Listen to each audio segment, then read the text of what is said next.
У цьому таборі, так, було багато про Господа, але є такі діти, які іноді не можуть,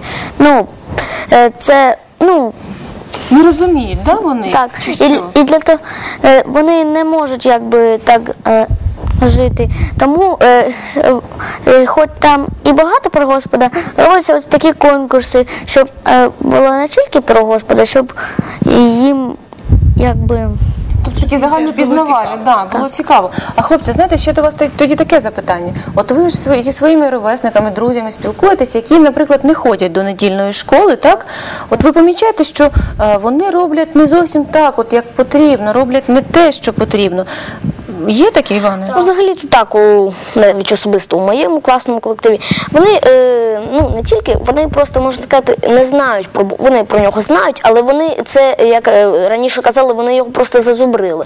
Вони, наприклад, знають про нього, просто як звичку, знають, але це нам не потрібно. Ось, а ті діти, які ходять до воскресної школи, до храму, вони не тільки це знають, вони це застосовують. І тобто вони допомагають іншим усім, ось. І тому вони це застосовують, а не просто знають.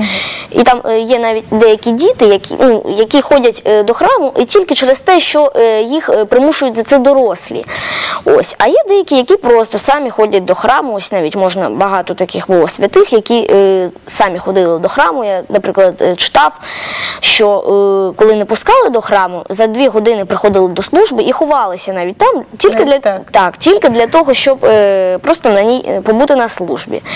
А от, Варда, Іван розказує про однокласників, так, говорив, які просто от зазубрили, завчили і все. От, може, ти спробував своїм друзям, своїм знайомим роз'яснити, пояснити їм, може, вони просто не знають, їм нікому це розказати? Просто у деяких таких случаях ти можеш втратити друга. Так.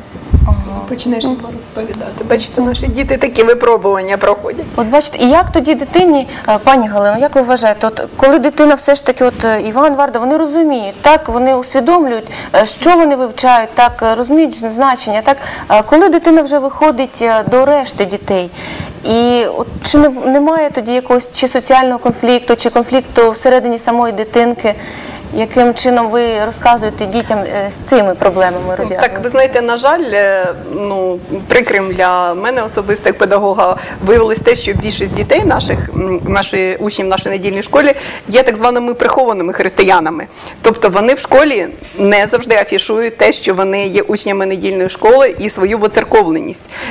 Тому що більшість однокласників, як правило, люди з родин, де особливо релігійністю не переймаються батьки, і діти так само знають про це на рівні якихось загальних уявлень, що існує церква, або що є Бог, чи немає Бога, як їх вже навчили в родинах. І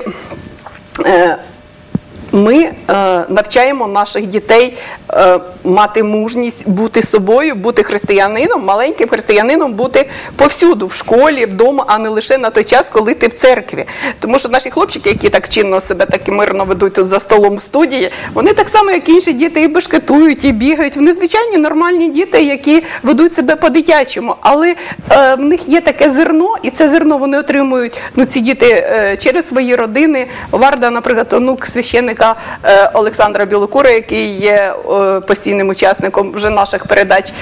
Тобто ці діти почуваються захищеними. Це те, що їм Бог дарує особисто, кожній людині, навіть малесенькій дитині в першу чергу. І ви знаєте, для мене, як викладача, спілкування з дітьми в недільній школі дарує дуже багато таких откровень. Діти щирі, і діти інколи такі питання задають, або такі відповіді, що ти просто по-новому починаєш дивитися на якісь речі. Наприклад, я розповідала дітям про те, що ось Великдень – це свято любові, і що Бог – це перш за все любов. А мене Антон запитав учень, а як же Бог, що треба Бога боятися? Як же страх Божий? Що це таке? І я йому пояснюю. Таке ж елементарне запитання, здається, так? Але над яким не задумувалися. Дорослий вже людина над цим не замислюється, а дитина ж хоче знати. Так. І тоді ми разом з ним розмірковуючи, я знаєте, можна наловити риби і дати комусь їсти, а можна дати вудку і навчити ловити рибу. І я завжди, і наші викладачі прагнемо до того, щоб навчити дітей думати, вчити їх міркувати. І ось в ході загальних таких наших з ним і всієї групи міркувань ми прийшли до того, що страх Божий – це страх образити Бога своїми негідними вчинками. Так само, люблячи когось, ми маємо боятися образити людину, яку ми любимо, своїм словом, жорстким вчинком, негідною поведінкою. І коли діти самі доходять до таких, в результаті міркувань доходять до таких висновків, то це вже пережитий досвід. Це вже пережитий досвід, і вони ним користуються. Шановні гості, давайте надамо слово нашому глядачеві. Добрий день. Мы вас слухаем. Здравствуйте, меня зовут Татьяна. Я тоже как бы непосредственно отношение имею к воскресной школе, преподавала там иногда на заменах, и сейчас просто маленький ребенок, потому как не могла присутствовать в студии, тоже как бы была возможность. Я хотела бы добавить по этому вопросу, который сейчас обсуждается, по поводу детей, как они воспользуют, точнее, как они в жизни применяют свои знания. То есть они могут внешне, конечно, быть, как и другие дети, то есть и башкетувати, там, и какие-нибудь пакости там делать, как любой ребенок.